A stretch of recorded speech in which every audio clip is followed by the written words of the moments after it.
Strength. How do we build it? What are the different kinds? How do I get stronger? That's what we're talking about today. Coach Berek, Equity Podcast, giving you tools to be fit for life. So we just wrapped up the Open.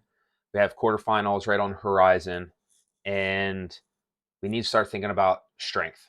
We want to take times to focus on particular things so we can make some faster gains in that one area. Yes, we can get stronger over a long period of time doing what we're working out how we do. But if we can put a little bit more focus over the next 3 months on something very specific, we can make a lot of gains on that, and that'll last us for a while. So having some cyclical time periods of training is really good. For example, if you want to get good at double unders, doing it once every 2 weeks, you'll get there eventually, but it's going to take a long time. If you work on those double unders every day for 3 weeks, you're going to have it, and now you can worry. You don't have to worry about that down the road. Now you can just keep refining and work on that capacity. But getting that skill the first time, you just got to get it.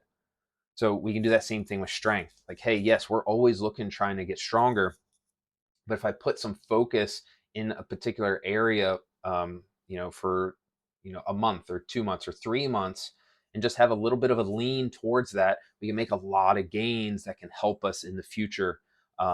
When we have that strength, now we can focus on some skill work and whatnot. So we want to start talking about strength. So the first thing is we want to define some different types of strength. So what we hear a lot is absolute versus relative, and a lot of times people can think of like traditional strength training with a barbell, and then gymnastics relative. That's not necessarily the case. Absolute is just how much weight can you lift, just overall, like absolute strength. How much weight can you lift, and then relative is how much can you lift relative to your body weight.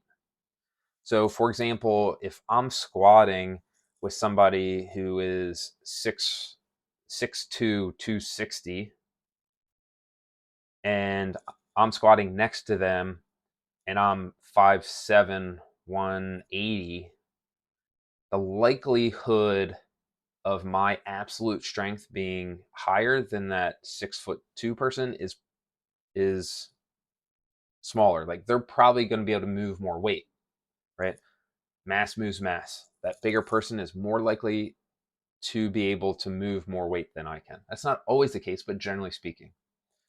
Whereas now we take that absolute number, right? We both lifted back squat, right?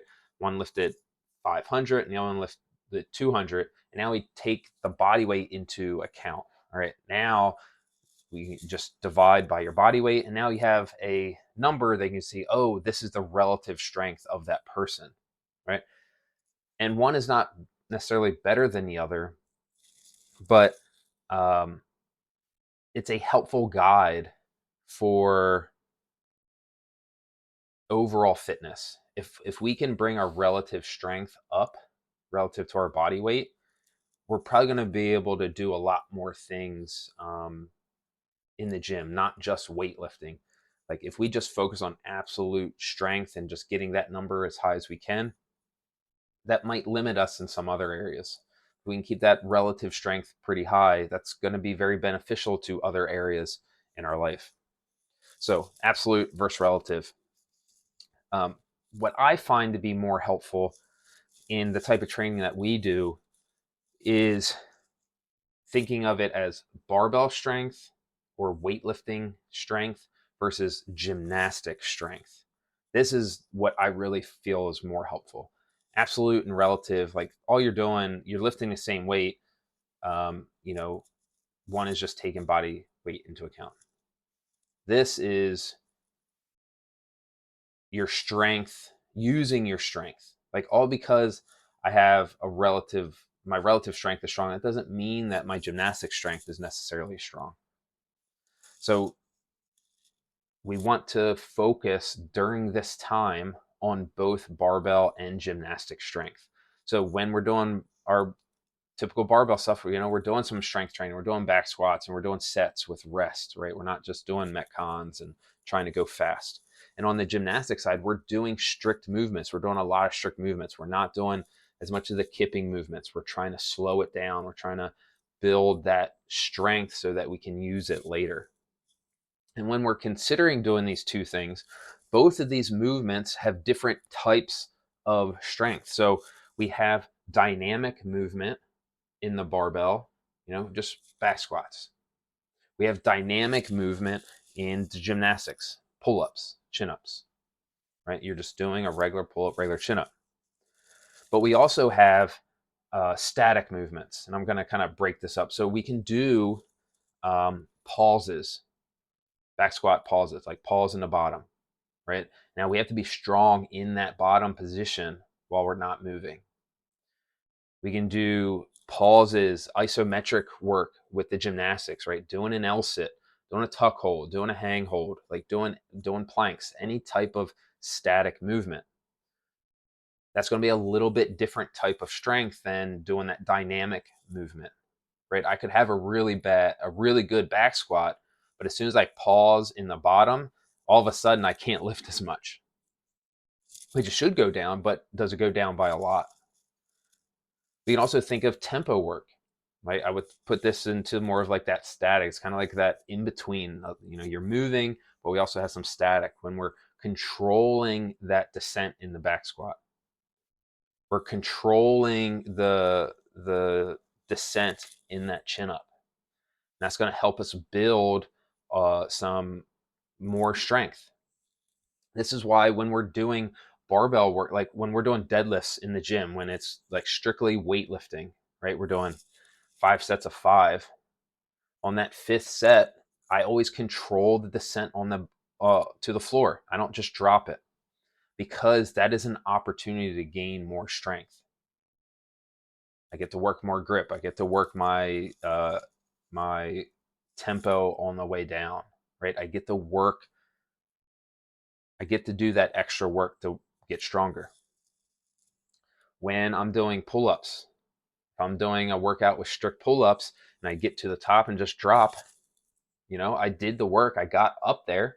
But if I control that down, not necessarily doing a tempo rep, not doing a negative, but if I control that rep down, I'm getting some extra work there. And that's going to help me over time. If I do that every time I do a set, I'm getting that extra rep every time I do a set over years. And that's going to add up. That's going to really start helping us build that strength. So when we're thinking about focusing on strength in a group class,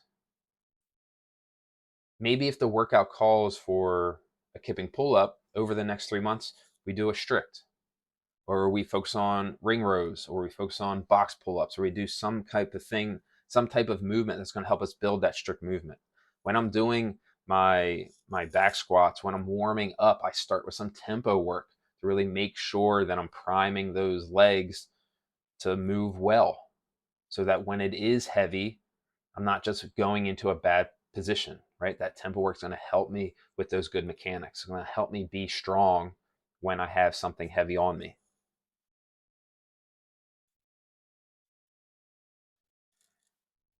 Have some time to focus on these things. And right now is the perfect time to do that.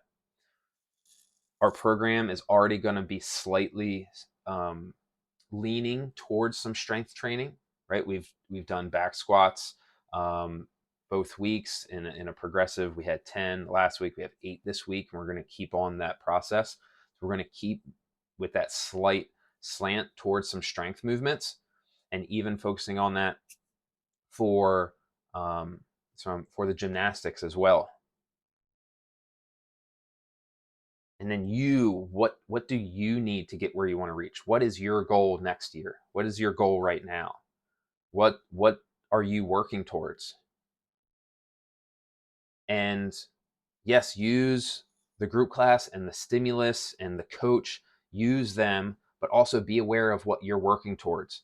If you understand what you're working towards and you tell that to a coach, they're going to be able to help guide you even better to where you need to be. So we start working on, the strength movements that we need to focus on, and doing that for an extended period of time. The other thing that happens when people want to get stronger, especially in the CrossFit realm, is the reason that a lot of people, not everybody, but one of the reasons that people start um, CrossFit and how we train is because they're bored. They're tired of doing the same thing over and over and over. They want it to have fun. They want to do something different, and it keeps it fun and engaging. And that is good, and that's what we want. However, there's a reason that people in the bodybuilding world, in the powerlifting world, whenever there's a reason that they do a very set schedule. Monday's this, Tuesday's this, Thursday's this, Friday this. And they hit those specific things. It's because when we do it consistently, we're going to see results in that. But what we do is we just throw in a little bit more variance in there. We keep that body guessing, but we're still hitting pulling, we're still hitting squatting, we're still hitting hinging, we're still hitting different things. But if we can put a little bit of structured strength training on top of that for a period of time, that can help us get there a little bit faster.